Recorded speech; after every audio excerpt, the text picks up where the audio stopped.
तुम्हारे पास अगर कोई आकर कहे कि मैं बड़ा कर्जे में डूब गया हूँ, बहुत कर्जा हो गया है, अब तो मरने जा रहा हूँ, तो उसको एक बार कह देना घर में से तांबे का लोटा लाना और पानी भर के उसके हाथ में थमा कर कह देना मरना बाद में, पहले 15 दिन शंकर जी को जल चढ़ा कर देख ले, फिर इसके बाद में विचार कर लेना कि मरना, फिर विचार करना।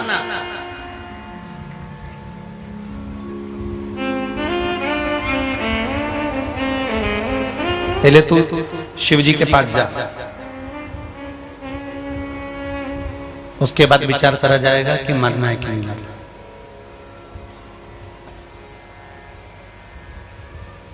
और दिल से जानना, दिखावे से नहीं। यहां जितने लोग कथा सुनने आए हैं, कीचड़ पानी में, बारिश में, बरसते पानी में, जब मंच से, व्यासपीठ से, माइक से कह दिया गया था कि व्यवस्था इतनी नहीं है, उसके बाद भी एक पंडाल, 2 पंडाल, अंदर का पंडाल, वो हॉल, इतने सारे तुम भर भर के आए हो, तो जरा विचार करना कि तुम सियोर वाले महाराज के लिए नहीं आए, आप देवाधिदेव महादेव के लिए आए हो, शिव के लिए आए।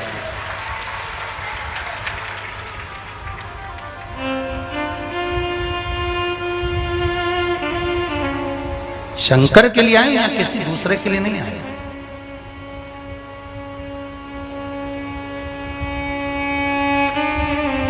और जब उसके भरोसे पर, उसके सहारे पर, उसके बल पर अगर आप यहां पहुंचे हो, तो साधने वाला, लाने वाला, संभालने वाला वही है, उसके सिवाय कोई नहीं। भृंगी ने कहा जीवन दुख की घड़ी में हमारा साथ देने वाला कौन होता है, तो शंकर भगवान ने कहा भृंगी एक बात अपने जीवन में उतार कर रखना, जिस गुरु से तुमने गुरु मंत्र लिया है और जिसको तुमने गुरु मान लिया है, मंत्र नहीं भी लिया और अगर किसी को गुरु मान लिया तो उसके मुख से निकली हुई वाणी ही गुरु मंत्र बन जाती है और वो आपके जीवन का साथ निभा जाता है। उसके मुख से निकली हुई वाणी ही आपका गुरु मंत्र बन जाता है।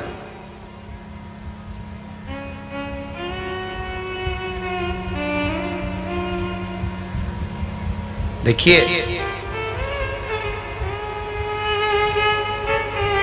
कई लोग मिलेंगे संसार में, कोई कहेगा जीवन में बहुत संघर्ष है, कोई कहेगा जीवन बड़ा ये खेल खिलाता है, कोई कहेगा जीवन बड़ा आनंदमय है, बड़ा अच्छा है। किसी को संघर्ष लगेगा, किसी को खेल लगेगा, किसी को उत्सव लगेगा। कब लगता है? भगवान शंकर ने कहा सुनो भृंगी,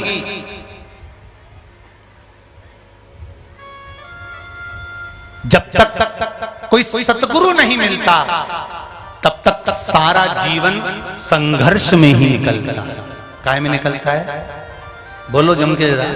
संघर्ष में, पूरा जीवन संघर्ष में ही नजर आता है। और जब कोई गुरु मिल जाता है ना, तो जीवन खेल नजर आता है। अरे हाँ, क्या हो गया? पेट दुख रहा है ना, काय का टेंशन, सारी समस्या का एक लोटा जल। ये अब ये पत्र पढ़ा भी, इसमें एक देखो कितनी सुंदर बात लिखी, देखिए।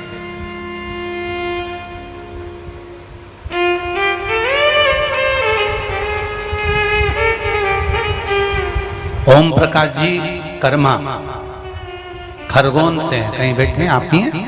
हाथ हिला दो एक बार। हर हर महादेव। ओम प्रकाश कर्मा, खरगोन मध्य प्रदेश से हूँ। गुरुजी, मुझे खांसी आ गई थी, मुझे खांसी में ब्लड जाना प्रारंभ हो गया था। पहली रिपोर्ट में टीवी और पीलिया बता दिया था।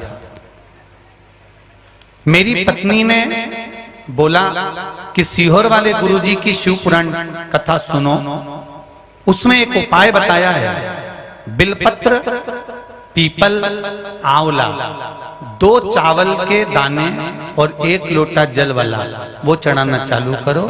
बेलपत्र थोड़ा सा खाना चालू करो, फिर रिपोर्ट करवाते हैं, जांच करवाते हैं। गुरुदेव, जहां टीवी बता दिया था, रिपोर्ट में पीलिया बता दिया था, जब उपाय करा और उपाय करने के बाद दूसरी बार रिपोर्ट आई तो बाबा की ऐसी कृपा हुई कि ना पी लिया था, ना टीवी थी, और शिव शंकर ने ठीक कर दिया था। ये शिव है, ये शंकर है। गला पकड़ रहा, ये ओघड़दानी। बिराज बहन बिराज, श्री शिवाय नमस्तु। ये शंकर है। ओ घड़ी आए समझ, मनुष्य देह मानव का शरीर है, जीवन है। ऐसा संसार में कोई नहीं जन्मा जिसको दुख नहीं। अच्छे से अच्छा महाराज भी होगा ना, कहीं का मठाधीश में पीठाधीश, वो भी टेंशन में मिलेगा। ईमानदारी की बात बता रहा है। अभी कुछ ही समय पहले अपन ने टीवी पे न्यूज देखी थी कि नहीं देखी थी? इतने बड़े मठाधीश थे, इतने बड़े पीठाधीश थे, उसके बाद भी सुसाइड कर लिया था। एक हमारे इंदौर के भी एक बहुत बड़े संत साधु थे, उन्होंने भी एक बार सुसाइड कर लिया। ऐसा क्यों? क्या कारण है?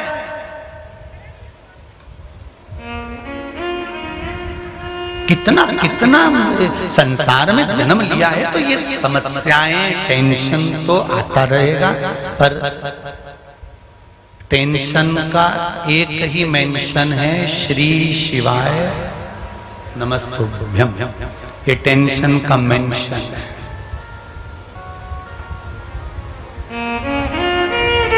बस शिव नाम लेते जब ऐसा लगे कि हाँ थोड़ी समस्या आ गई है, तब माला भी नहीं है ना, कुछ भी नहीं है, आसन भी नहीं है, जमीन पर बैठ जाओ। कंकर बहुत सारे पड़े होंगे, हाथ भी रखोगे तो उसमें एक आध कंकर छोटा सा तो चिपक ही जाएगा। उसी को देख लेना और दिल से कह देना, श्री शिवाय नमस्तुभ्यम।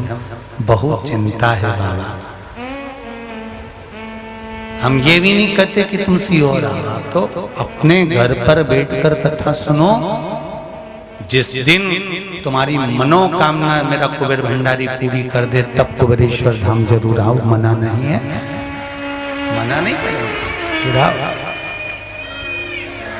तब जरूर आओ। भगवान आपकी आवाज को बोल्ड ही रखे।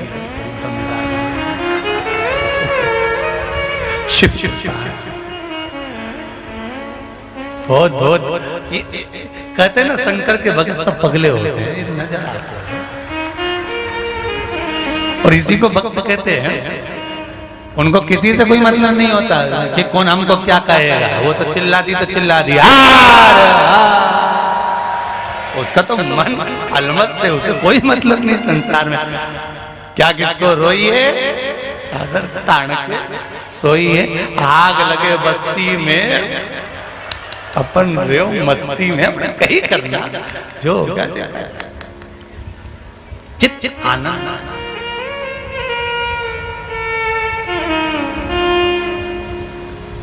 दुख आए ऐसा कोई संसार में नहीं जन्मा जिसको दुख नहीं है।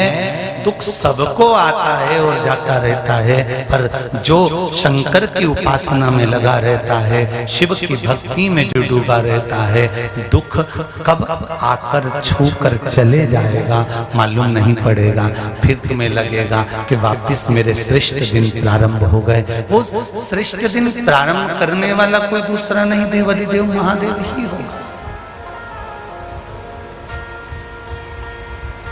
गुरु जब तक ना मिले जीवन संघर्ष है। गुरु जिस दिन मिल गया जीवन एक खेल हो जाता है। और जिस दिन आपने गुरु के वचन को मानना प्रारंभ कर दिया, उस दिन से जीवन एक उत्सव हो जाता है कि अब कोई दुख बचा ही नहीं। जिसने गुरु के वचन को मानना प्रारंभ कर दिया,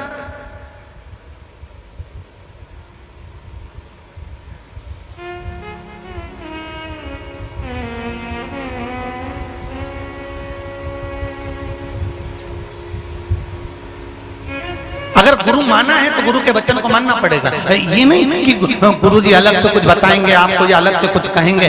आप हमारे पास में चाहे बार बार आओ और हमसे कुछ पूछ कर जाओ, हम बताने वाले में से नहीं। हम तो ये व्यासपीठ भली, शिव महापुराण भली, शंकर जी की कथा में से जो छाट छाट कर, कहीं कुर्म पुराण में से, कहीं लिंग पुराण में से, कहीं नर्मदा पुराण में से, कहीं देवी भागवत में से, कहीं स्कंद पुराण में से, कहीं पद्म पुराण में से, कहीं बरहा पुराण में से, कहीं वामन पुराण में से, कहीं नारद पुराण में से, इन पुराणों में से जो अच्छा अच्छा मिलता है, कुछ अच्छा प्राप्त होता है, जो हमारे सनातन धर्म को सुख देने वाला हो, जो हमारे जीवन को आनंदित करने वाला हो, जो हमारे जीवन को आनंद के पल देने वाला हो, वो चीज, वो कथा, वो आनंद छाट कर लाते हैं और आपके सामने रख देते हैं। हमारे पास में और कुछ भी नहीं है, ना तो हमारे पास बेल है, ना हमारे पास बबूती है, ना हमारे पास में छू मंत्र, ना हमें कोई जादू मंत्र। हमारे पास में तो एक ही चीज है, श्री शिवाय नमस्तुभ्यम बस जप लो। और तुम्हारे घर के पास में, तुम्हारे मोहल्ले में, तुम्हारी कॉलोनी में, तुम्हारी सोसाइटी में, तुम्हारे क्षेत्र में जो शंकर का मंदिर हो,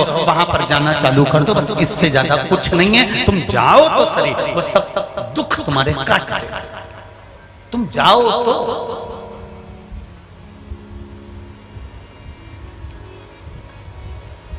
बहुत दिन से कह रहे हो भूख लगी है, बहुत तेज भूख लग रही है, बहुत तेज भूख लग रही है, बहुत तेज भूख लग रही है। पेट भरा जाएगा? अरे बोलो जरा जम के। नहीं भराएगा। भूख लग रही है, पेट कब भराएगा?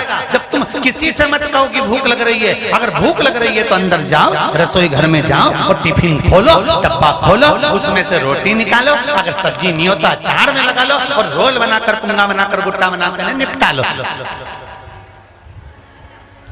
समा अब किसी से कहना पड़ेगा भूख लग रही है? तुम सारी दुनिया से कहते फिर रहे बहुत दुख है, बहुत दुख है, हम बड़े तकलीफ में हैं, कर्जा इतना हो गया, बड़े कष्ट में पड़ गए, बेटी को ब्याह नहीं हो रहा, बेटे का संबंध नहीं हो रहा, जॉब नहीं लग रही, नौकरी नहीं लग रही। तुम कितने जगह के आ गए, कितनी जगह जा जाकर तुम रो कर आ गए, 50 जगह जा जाकर तुम एक ही बात कहते भूख नहीं लग, भूख लग रही, भूख लग रही, भूख लग रही। खाओ तो भूख मिटेगी। शंकर के दरवाजे जाओ तो दुख मिटेगा, तब मिटेगा जब उसके द्वार पर।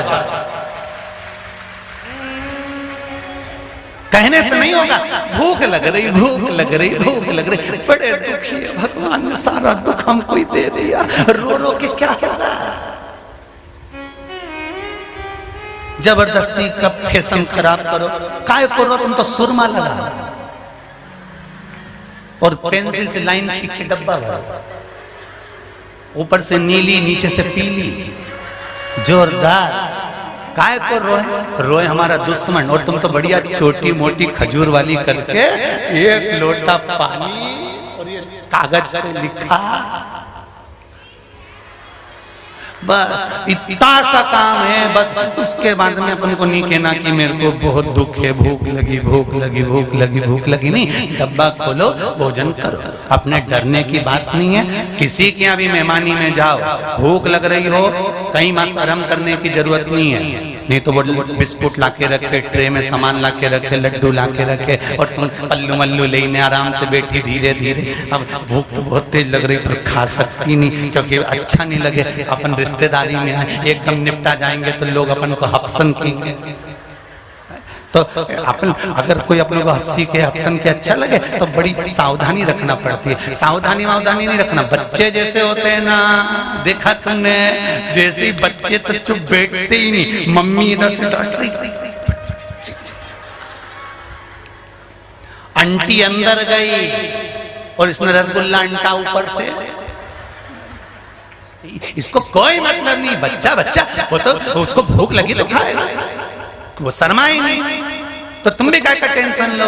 बिस्कुट किसके लिए लाके रखे? बोलो तो सही, दिखाने के लिए। समोसा किसके लिए लाके रखा? दिखाने के लिए। कचौड़ी काय के लिए लाके रखी? तुम तो जिसके यहाँ मेहमानी में जाओ और जो सामान सामने आए नहीं सब निपटा।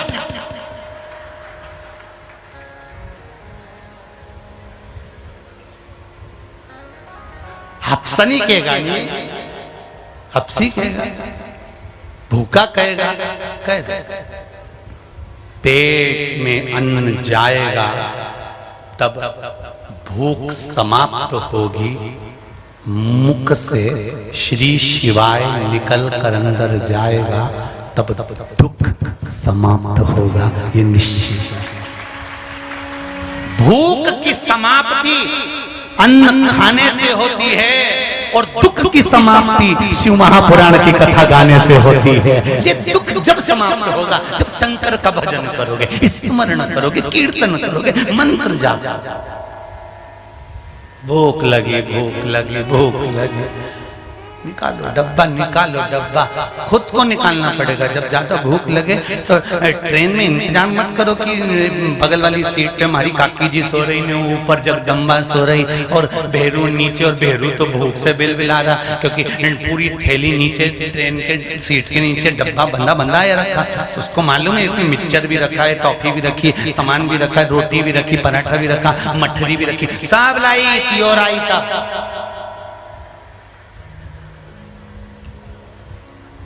तुम भले अंदर खाने नहीं जाओ पर बैग में से निकाल के तुम एक चरी जाओ। तो तुम क्या सोचो कि सियोर वाले महाराज को मालूम नहीं पड़ी?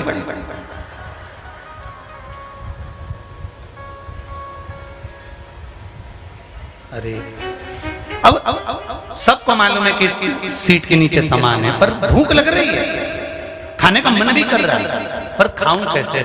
अभी तो ये सो रहे हैं, अभी तो ये सो रहे हैं। नहीं नहीं नहीं, भूख लगी, उठो, निकालो, खा के अपन सो जा। फिर वो पूछेगी ऊपर से, जी ए जी,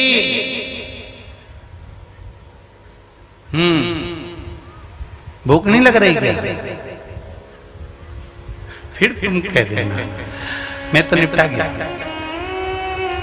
भूख बहुत तेज लग रही थी, 2 पराठे खा लिए, सेव खा लिया, मिक्सचर खा लिया, पेट भर गया। जब ही 11 बजे तक सो रहे हो, मेरे को जगाते नहीं बना। यही होता है, जय की जय लीला होती है। जब भोजन भरपेट कर लेते हो, भूख लगना समाप्त हो जाती है। उसी तरह जब भजन भरपूर कर लेते हो, दुख जब समाप्त हो जाता है, तुम वापिस उन्नति की सीढ़ी पर चढ़ जाते हो। तो जैसे ऊपर सीट पर बैठी हुई का मुंह भगोना हो जाता है, उसी तरह संसार में से कितने हैं जो तुमको बढ़ता हुआ देखकर मुंह भगोने जैसा बना लेंगे।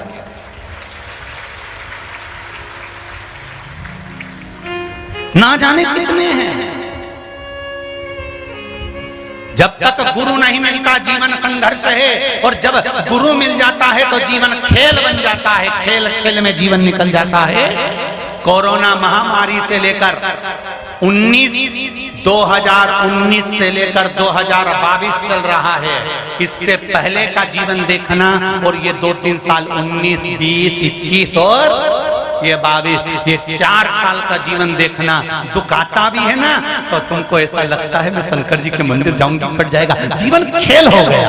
अब जीवन, क्योंकि गुरु मिल जाए तो जीवन खेल हो जाता है, और गुरु के वचन पर जब विश्वास हो जाए तो जीवन उत्सव हो जाता है। अब कोई दुखी नहीं रहा, अब तो आनंद। जब दुख आए तब पशुपति व्रत चालू, उत्सव बन गया।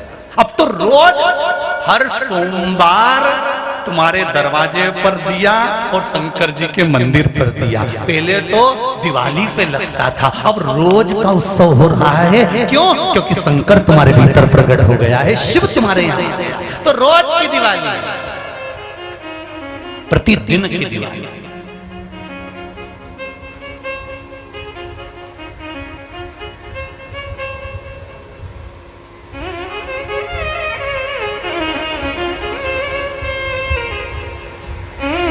महाराज,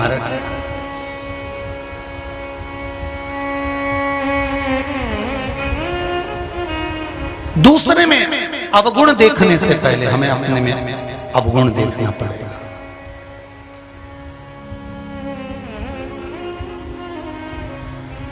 एक गुरुजी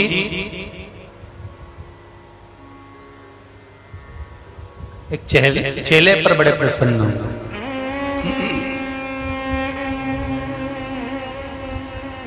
और गुरुजी चेले पर प्रसन्न होकर आज उसको एक दर्पण दे दिया, कांच।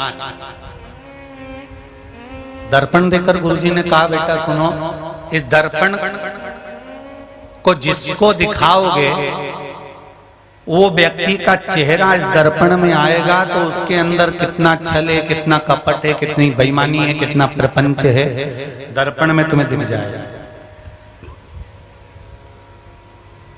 दर्पण में तुम्हें नजर आ जाएगा।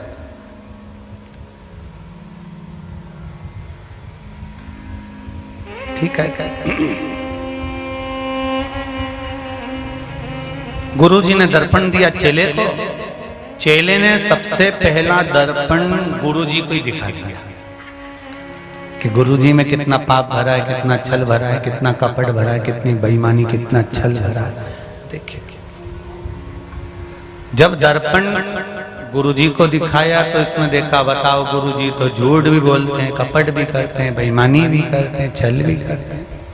दर्पण बोला नहीं चेला कुछ भी, दर्पण लेकर मित्र के पास गया, उसको दिखाया तो देखा इसमें भी कपट छल है, और दूसरे को दिखाया उसमें भी छल कपट है।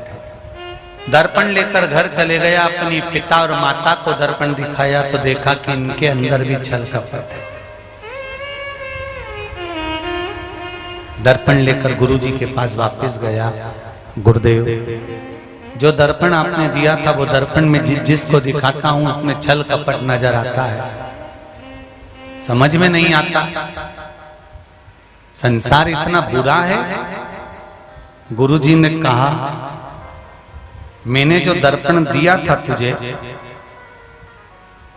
उसमें तूने सबको देखा, अपने आप को कभी देखा?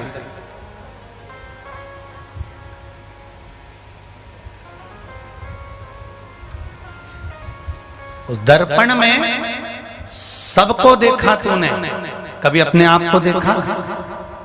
नहीं गुरुजी, अब अपने आप को भी देखे।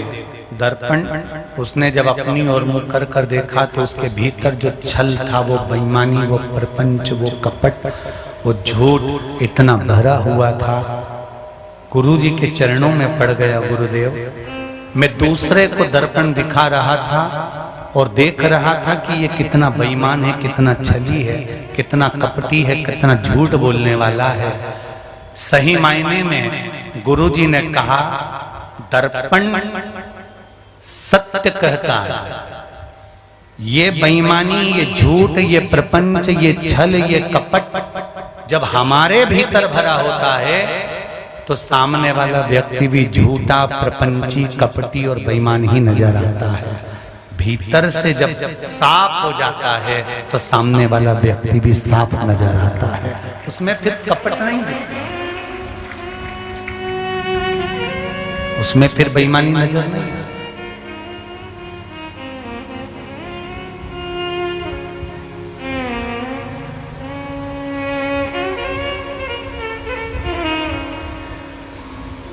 महाराज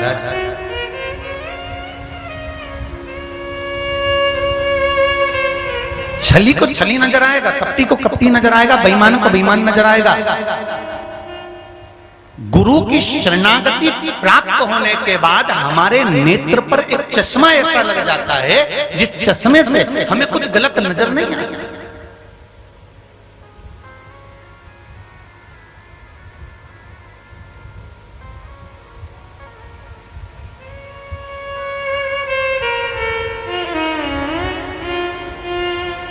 कई बेटा और बेटी की अदालत में तलाक के केस चल रहे थे। शिव महापुराण की कथा जिस बेटा और बेटी ने दिल से सुनी होगी, उन बेटे और बेटियों ने अदालत से तलाक के केस वापस लेकर अपने घर को वापस जोड़ लिया। क्यों? क्योंकि दुख अगर लिखा है तो कहीं पर 50 शादी कर लूंगी तो भी दुख भोगना ही पड़ेगा। इससे अच्छा है एक जो संबंध हुआ है उससे स्नेह बनाकर उससे निभाना प्रारंभ करा जाए, उससे प्रारंभ करा जाए।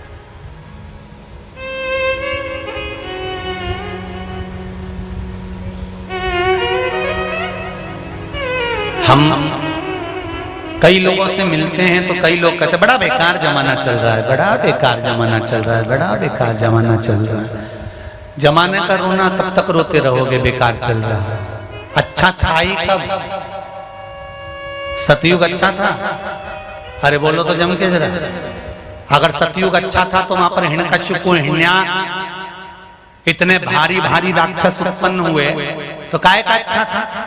फिर कहा त्रेता अच्छा था राम जी के समय पर। जरा विचार करो काय का अच्छा था? उस समय क्या रावण नहीं था, कुंभकर्ण नहीं था? उस समय पर क्या असुर नहीं थे, तारका नहीं थी?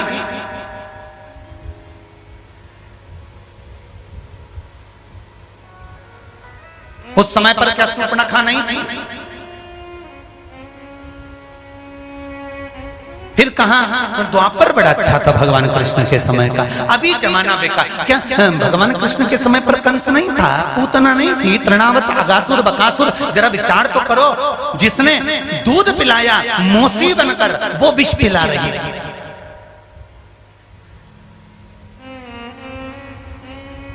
संसार का रोना रोना बंद कर दो।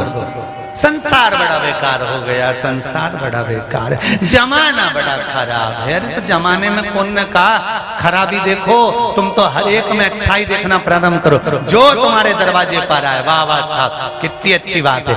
पहले सुबह सवेरे हम लोगों को प्रेस की दुकान जाना पड़ता था। प्रेस वाले भैया घर पर जाते हैं, कहाँ देखो बेचारी दिन भर काम करती तो भी मेरे घर में झाड़ू लगा जाए भैया। ऐसा अच्छा देखना प्रारंभ करो, अच्छा मिलेगा।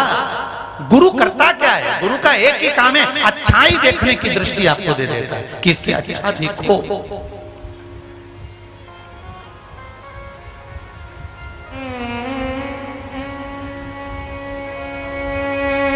महाराज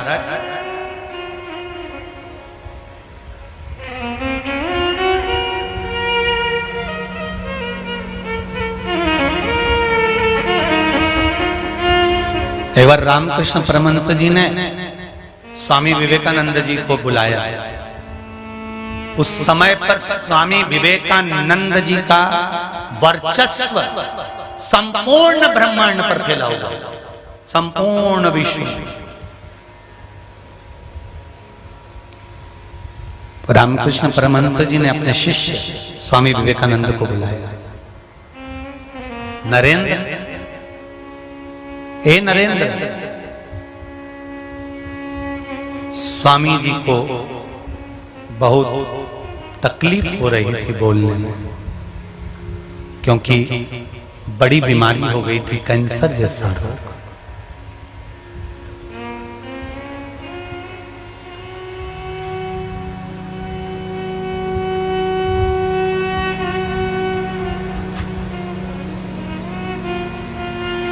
एक बात पहले भी कही, आज फिर कह रहे हैं, बीमारी आने पर दवाई घर के लोग लाकर दे देंगे, खर्चा भी उठा लेंगे, पर ईमानदारी से बोलना, क्या घर के लोग कष्ट सहन कर सकेंगे? अरे बोलो तो जम के, नहीं। कष्ट वही सहन करता है जिसको बीमारी होती है। उसी तरह कष्ट आपको सहन करना पड़ेगा, दवाई आपको खाना पड़ेगी, लाके सब दे देंगे, खाना आपको पड़ेगी।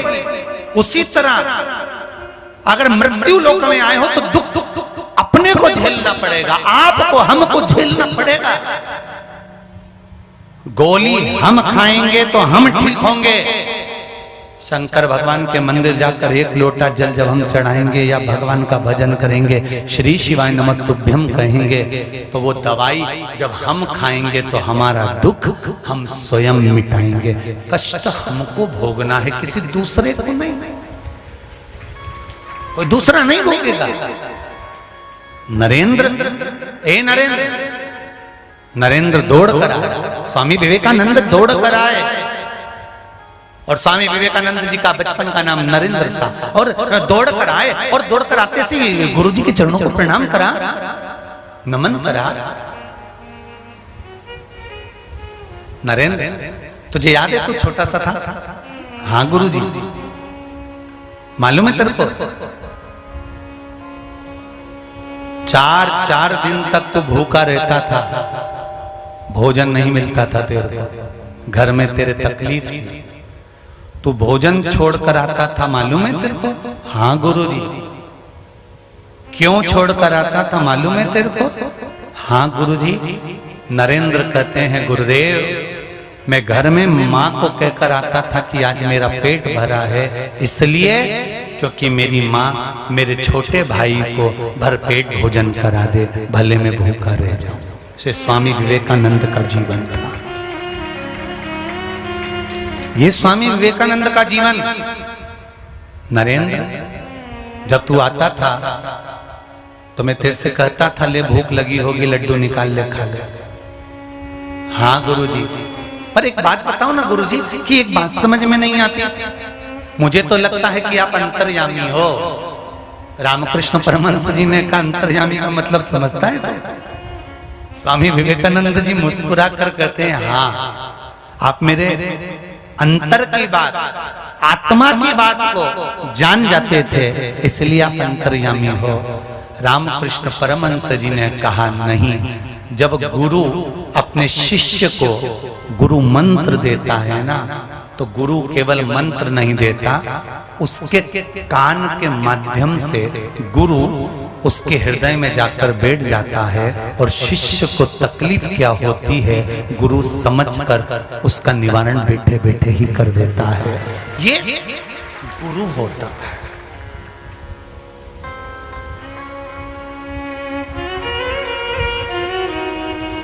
ये गुरु है।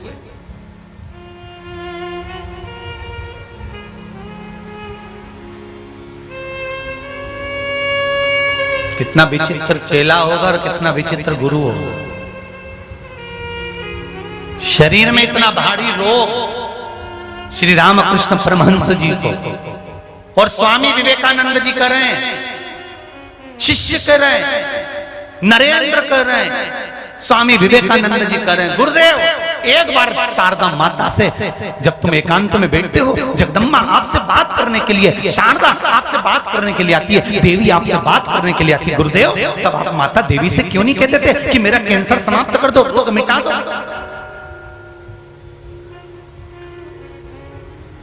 कल जब आप कक्ष में देवी जी को याद करेंगे, माता जी को याद करेंगे, दुर्गा को याद करेंगे, भवानी को याद करेंगे, शारदा माता को याद करेंगे, गुरुदेव तब आप शारदा माता से कह देना कि मेरा रोग मिटा दो। रामकृष्ण परमहंस जी ने कहा ठीक है, मैं विचार करूंगा। और दरवाजा बंद हो गया। अंदर कक्ष में रामकृष्ण परमहंस हैं, स्वामी विवेकानंद बाहर खड़े हैं। आज गुरु जी के चरण पकड़कर कहा रामकृष्ण परमहंस जी से, माँ देवी से कह देना कि तुम्हारा रोग मिट जाए, भगवान से कह देना कि तुम्हारा रोग मिट जाए। शारदा माता प्रसन्न होकर सामने प्रकट हो गई। रामकृष्ण परमहंस को देखा और रामकृष्ण परमहंस को देखकर शारदा माँ, माँ दुर्गा, माँ कालका, वो काली माँ, माँ कालका, भद्रकाली देवी, माँ चामुंडा मुस्कुराती हुई पूछती है, ए रामकृष्ण, बहुत दुखी है ना तू, मांग ले, तुझे क्या चाहिए? देखिए जरा